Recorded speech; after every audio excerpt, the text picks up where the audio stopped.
Hello everyone, Mr. Townhill here, back again for some more remote learning brought straight to your household through the magistry of the internet. Today, got a real doozy for you.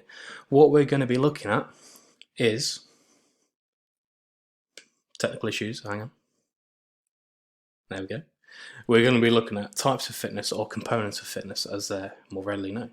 So the four types we're going to go through are cardiovascular endurance, muscular strength, and flexibility. What I'm going to do throughout each of these components is I'm going to explain what they are, explain where you might see them in sport and in life, and then I'm going to give you a few examples of how you can improve each component for yourself at home. The first one we're going to be looking at is cardiovascular endurance. You might know it as cardio, you might know it as stamina. I'm going to be referring to it as cardio because cardiovascular endurance is a mouthful and I cannot bother to say that. So, what is cardio, I hear you asking? Well, cardio is the ability of the heart, lungs and blood vessels to deliver oxygen to your body tissues. If you was here for last week's lesson, you would remember me saying something about we need to get the blood pumping. Okay, cardio is a big part of that. If your cardio is great, it means that your heart doesn't have to pump as much to get the blood round to the working muscles, which gives us energy and gives us the ability to perform physical activity. So a marathon runner, for example, would need excellent cardiovascular endurance. So their heart would only need to pump once to pump the blood all the way around their body, whereas ours, being not as fit as a marathon runner, may need to pump twice or three times. Okay, and you can improve this by doing exercise. What exercises I hear you asking? So, any exercises such as skipping, jogging, cycling, dancing, or even walking. As long as these exercises are done for 20 minutes and are continuous, you don't stop during, okay, it gets your heart rate pumped, it will increase and improve your cardiovascular endurance.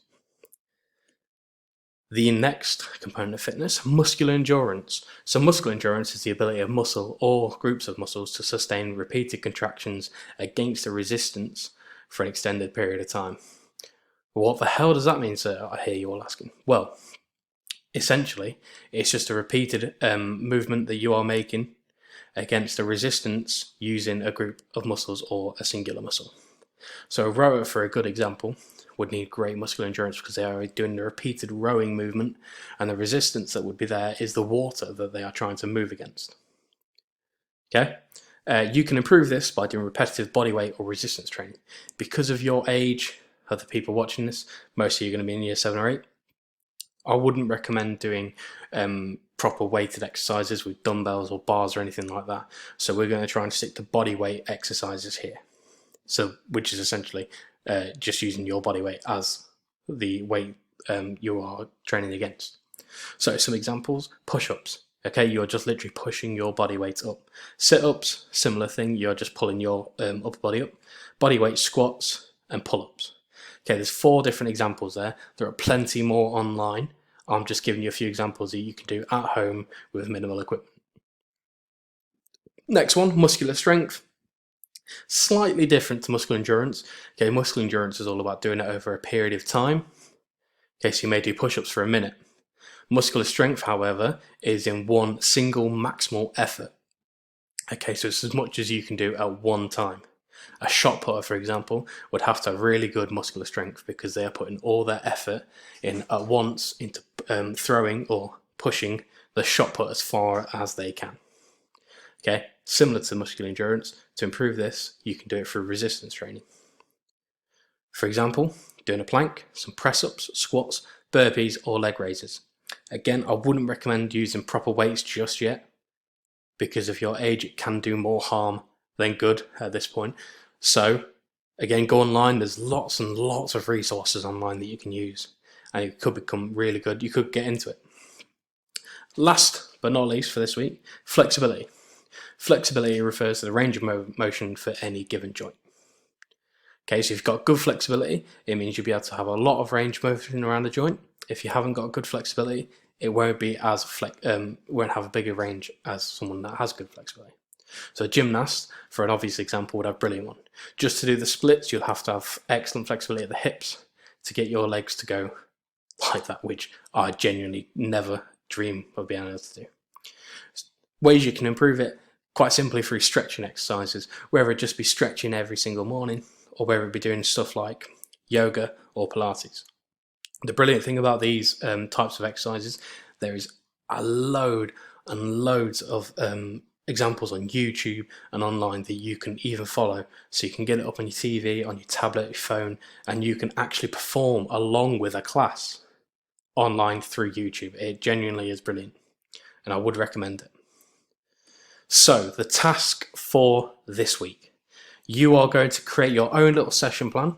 Again, it needs a warm-up such as similar to what we did last week, but that's only giving it a start. The warm-up I want to last for about 5 minutes. So this session as a whole will last for about 30 minutes. So 5 minutes for a warm-up, and then the 20 minutes of the main session, you're going to do 5 minutes for each component. Okay, so the first 5 minutes we're going to focus on the cardio. What you might do 5 minutes of jogging, you might do 5 minutes of skipping, that is up to you. The next 5 minutes you'll be looking at muscular endurance. Okay, you might just do 5 minutes of solid push-ups, you might want to mix and match it with the exercises on the screen that you see. Then we'll go on to muscular strength. I recommend not doing upper body for muscular strength and muscular endurance, okay? Try and switch it up so you're not too tired and you don't ache in the morning. And then finally, do some flexibility exercises, whether it just be stretching, whether you might do some yoga positions, it is completely up to you, but that'll be another 5 minutes. And the final 5 minutes after the flexibility exercises will be your cool down. Okay, you just stretch off, get your heart rate a bit lower, and it helps release lactic acid, and means you won't ache as much in the morning, which is always a positive. Next week, we will be going on to more of the components of fitness, so come back to see that amazing new episode. Again, I hope you're all safe, keeping well, keeping yourselves entertained and busy. Stay safe, and I shall see you next week. See ya.